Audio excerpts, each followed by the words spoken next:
I had the flat to myself on Friday night, and it felt incredibly quiet, almost inconspicuous compared to the previous nights. When we initially moved in together, Noel had left about 2 hours earlier, wearing a coral dress that felt like a gift.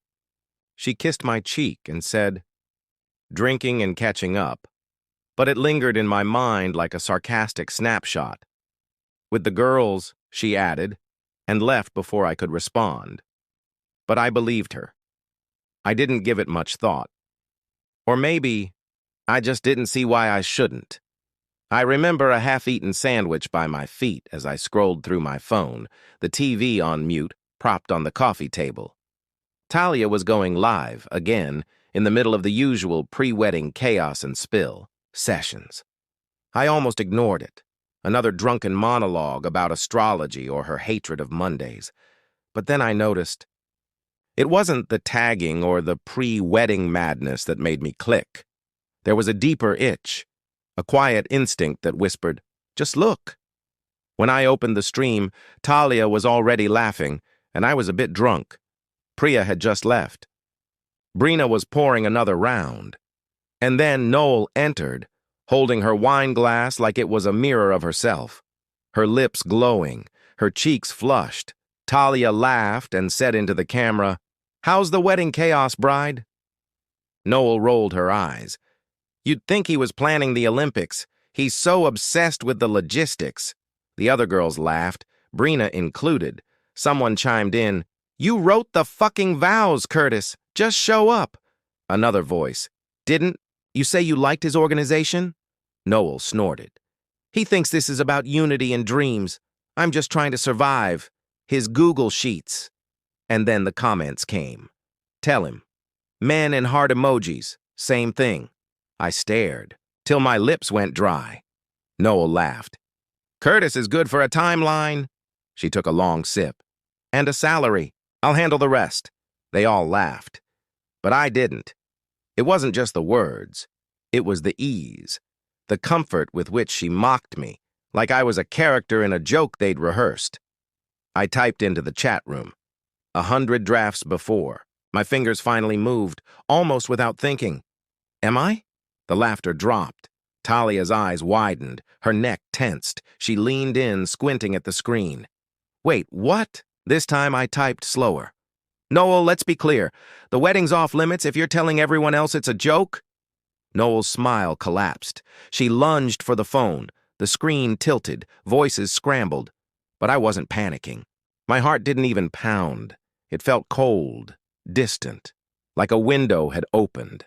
I thought of all the Saturdays I spent beside her in that musty room, drawing up invitations. Late nights building menus because she said she loved my sense of order. Comforting her when she cried over fittings or cancellations, and now it had all been reduced to a punchline. Over Pinot Grigio. I put my phone down, poured myself a glass of water, and walked to the kitchen, light on my feet, almost floating. I let it burn, 10 minutes of stillness before the first call, then the second, then the third. I didn't answer. I didn't need to. I had already heard the truth, raw, live, and laughed at, not because she hated me, but because she didn't respect me and love without respect. That's not partnership. Our engagement photo was still on the table. I flipped it down. Then I opened our shared calendar, deleted the venue walkthrough, the flower consultations, no tux fitting, no rehearsal dinner. I moved not with rage, but with clarity. By the time I heard the tires screech outside, I was already back on the couch, calm. I checked the clock, 10:47 p.m. No idea what the next hour would hold, but I felt armored, 15 minutes after the live ended. The truth was still echoing. When the doorbell rang, loud, aggressive, I didn't move. I already knew. I let the music echo through the flat. I wanted the noise to be louder than the apologies. Eventually, I opened the door. She was standing there, hair a mess, coral dress clinging to her like shame, mascara melting down her cheeks, and just behind her, arms folded, mouth tight, stood Lorraine, her mother, queen of confrontation. "Curtis!" Noel gasped, lips trembling. Ready to argue. Stepped aside, but I didn't invite them in. Bandage rip quick, I just wanted this done. Noel stepped in first. Then Lorraine. Curtis, I didn't mean any of that, Noel said, scanning the flat like it held a defense. It was just girl talk. We were joking. You called me clueless, I said, steady. That's not a joke. It was sarcasm, she pleaded. You know how we get when we're drinking? It didn't mean anything. But it meant enough to say it in front of strangers. On a live stream. She flinched. Lorraine stepped in. This is absurd. You're throwing away your future over a few silly jokes? When she said I was only good for a paycheck, I turned toward her. Was that silly? Noel looked down. Lorraine didn't blink. You're being sensitive. You embarrassed her. Over one comment. No, I said calmly. I'm ending. Something fake. This performance. This version of me that suits you both so well. Noel reached for my hand. I pulled back. Her touch made my stomach turn. Not in pain, but in clarity. You could have called me, she whispered. You just announced it on the stream. And that's how I found out how you really see me, I said. The silence after was dense. Noel, Lorraine said sharply. Fix this. No, I replied. Please, Noel whispered. We can fix this. Please leave. The door opened. Cool night air swept in like relief. They hesitated.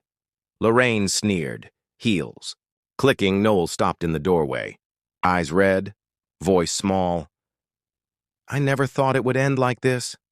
I did, I said. But it had to. They left. I locked the door. Not out of anger, but finality. I leaned against the wood. The silence was deeper now, more honest. No tears, just release. I stood for a long while, staring at the wall, thinking about how many times I'd stood in this exact spot, ignoring signs, all the subtle digs, the eye rolls when I shared something with too much enthusiasm. They took off my mask, ended the engagement, and gave me clarity.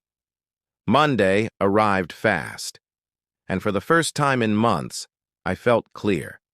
Not angry, not vindicated, just free. The weight was gone. Not because the pain vanished, but because now I knew. Every pause brought back her words from that stream. He's so lost, and I was grateful. Grateful that I heard the truth before I signed my name to those vows. Because she never planned to honor them, not really.